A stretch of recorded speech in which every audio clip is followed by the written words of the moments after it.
Hello, Bacho. Let's read a given question. The question says the locus of the points in the xy plane where the electric field due to a dipole axis is along x-axis and its equatorial is along y-axis is perpendicular to its axis is option A straight line perpendicular to the axis, option B circle, option C parabola, option D straight line having inclination theta equals tan inverse root 2 with the axis.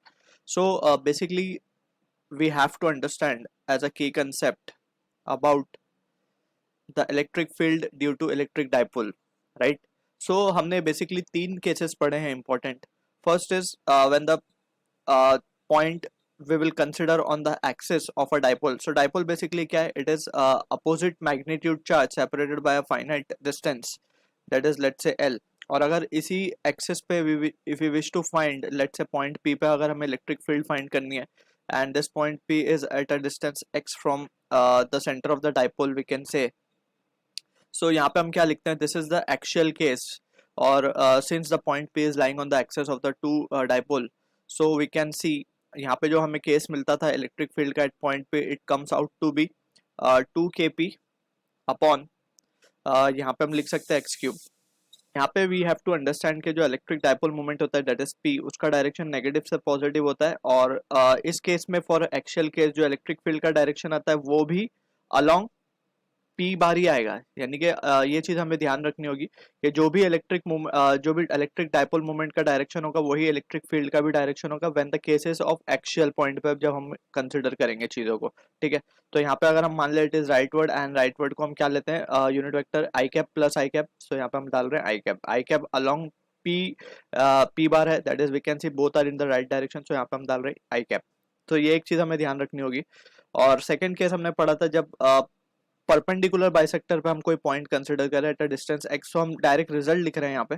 सो वो case यहाँ कहीं बनता है इस तरीके से कुछ. अगर हम मान ले कि ये डिस्टेंस x है, अब this is a perpendicular bisector, so ये पॉइंट के ऊपर जो हमें इलेक्ट्रिक फील्ड मिलती है, अब हम देख सकते हैं कि ये जो नेगेटिव चार्ज है ये इसकी तरफ अट्रैक्ट करेगा, पॉजिटिव की वजह से इलेक्ट्रिक फील्ड इधर बनेगी. सो नेट इलेक्ट्रिक फील्ड का डायरेक्शन इधर होगा, दैट इज एंटी पैरेलल होगा ये, राइट. सो यहाँ पे हम देख सकते हैं दिस इज द केस, यहीं पे हम लिख लेंगे. अब इसकी जो वैल्यू आती थी अगर ये पॉइंट पी मान लिया हमने, so E P bar for a case of perpendicular, ये तो हमारा एक्चुअल का केस था तो that we need to careful. और ये परपेंडिकुलर का केस है, सो यहाँ पे सिर्फ वैल्यू आती है K P by X cube. Value कम हो जाती है, राइट. यहाँ पे देख सकते हैं हम हाफ हो रही है और इसका डायरेक्शन हम देख सकते हैं माइनस आई कैप आ रहा है क्योंकि डायरेक्शन डाइपोल मोमेंट के अपोजिट आता है इसका electric field, net electric field का डायरेक्शन. सो ये चीज basic understanding we need to have. और फाइनली हमने एक केस और डिराइव किया था जहाँ पे हम इंक्लाइंड पे लेते हैं एक्चुअली, तो इसको हम थोड़ा सा ब्रॉडली डिस्कस कर लेते हैं यहाँ पे. नाउ थर्ड इंपॉर्टेंट केस हम कंसिडर कर रहे हैं यहाँ पे, जहाँ पे किसी भी रैंडम एंगल पे we are interested in calculating the electric field due to dipole. So ये हमारा charge है negative q and this is our positive q charge, and let's say if we wish to find at some angle theta with the axis और हमें इस point p के ऊपर अब क्या निकालनी है, नेट इलेक्ट्रिक फील्ड निकालनी है. तो हम क्या करते हैं इस सिचुएशन में, हम इस जो डाइपोल है हमारा, ये डाइपोल मोमेंट का डायरेक्शन इस तरफ है नेगेटिव टू पॉजिटिव, सो हम इसको दो डाइपोल मोमेंट में ब्रेक कर लेंगे, एक ये और एक ये, राइट. सो यहाँ पे हम इसको डाइपोल मोमेंट का डायरेक्शन तो इस तरफ दिखा सकते हैं ऐसे p बार करके. अब ये जो कंपोनेंट होगा ये होगा p साइन थीटा कंपोनेंट और ये जो होगा p cos theta.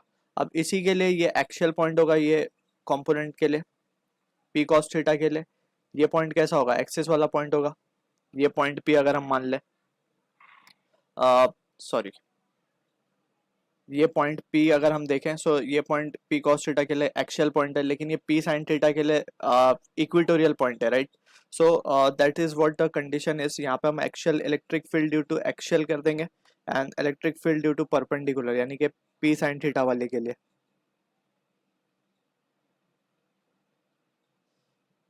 e perpendicular बोल देंगे इसे.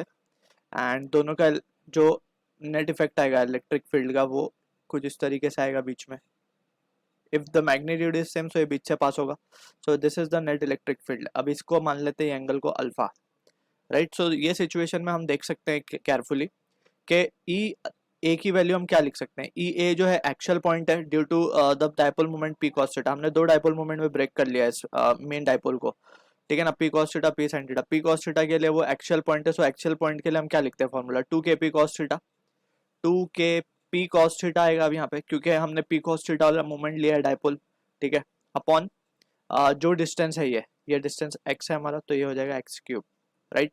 सिमिलरली परपेंडिकुलर के लिए हम क्या लिख सकते हैं, परपेंडिकुलर वाला जो कंपोनेंट है वो इक्वेटोरियल पॉइंट है, right. P point P sign theta के लिए इक्वेटोरियल है, सो इक्वेटोरियल के लिए हम क्या लिखते हैं फॉर्मूला, के पी यहाँ पे पी साइन थीटा हो जाएगा divide by x cube, right. ये इक्वेटोरियल वाला केस था हमारा, ठीक है। So this are the basic thing that we need to understand. अब यहीं से वी कैन ऑल्सो कैलकुलेट, अब यहाँ पे हम देख सकते हैं जो नेट इलेक्ट्रिक फील्ड का जो एंगल होगा with this axis, it can be written as theta plus alpha, right. So यहाँ से हम देख सकते हैं वैल्यू को, अल्फा की वैल्यू हम निकाल सकते हैं फ्रॉम दिस टू, ये ट्राइंगल से हम अल्फा की वैल्यू निकाल सकते हैं, और similarly we can have the value of theta and alpha, right. So this are the basic understanding that we must have. अब यहाँ पे we can see the actual problem, हमसे पूछा जा रहा है कि एक्स वाई प्लेन में हमें बेसिकली वो जो इलेक्ट्रिक फील्ड का पॉइंट है, यानी कि ये वाला जो पॉइंट है पी, इसका एंगल फाइंड करना है। हमें बोला जा रहा है कि the locus of the point where the electric field due to dipole is perpendicular to its axis, यानी कि हमसे अगर ध्यान से देखा जाए तो ये इलेक्ट्रिक फील्ड परपेंडिकुलर है टू द एक्सिस, वो पॉइंट हमें फाइंड करने बेसिकली। सो बेसिकली हमें एक कंडीशन गिवन है that is theta plus alpha is pi by 2, यानी कि हम देख सकते हैं ये वाली लाइन ही हमें परपेंडिकुलर बोली गई है एक्सिस को, तो यहाँ पे हम देख सकते हैं इट इज पाई बाय 2, ये गिवन है हमें कंडीशन, इसे हम कह देते हैं इक्वेशन नंबर 1। अब हम हमारी केस से निकालते हैं टेन अल्फा की वैल्यू क्या मिलती है, ये दोनों को जस्ट हमें क्या करना होगा, फ्रॉम दिस ट्राइंगल जो हमने यहाँ पे ड्रॉ किया इसमें से, ये ट्राइंगल में से देख सकते हैं from figure in third we can see tan alpha की वैल्यू को हम क्या लिख सकते हैं, tan alpha can be written as opposite that is E perpendicular upon hypotenuse upon adjacent, यानी कि ई ए। सो यहाँ से ई परपेंडिकुलर अपॉन ई ए हम जब करेंगे, सो ई परपेंडिकुलर अपॉन ये this comes out to be 1/2, right. So ये वैल्यू आ गई हमारे पास। अब यहाँ से हम देख सकते हैं कि टेन अल्फा को हम क्या लिख सकते हैं, अल्फा की जगह हम लिख सकते हैं 90 minus theta from the expression 1 is equals to 1/2, right. 1090 minus theta को हम क्या लिख सकते हैं, cot theta equals to 1/2, right. या फिर हम इसको लिख दें कि tan theta will be equals to 2, so theta की वैल्यू क्या आ रही है हमारे पास, √2, tan इनवर्स √2। सो ये एंगल वी कैन से जो लाइन है हमारी थीटा की वैल्यू हमें मिली है, सो वी कैन से कि this line has to be at an angle tan inverse of √2, so that ये जो इलेक्ट्रिक फील्ड है it will be coming perpendicular to the axis, right। so from this options we can say option D हमारा जो होगा correct answer होगा to the question, straight line having inclination theta as tan inverse √2 with the axis। so I hope you understood the solution, all the best।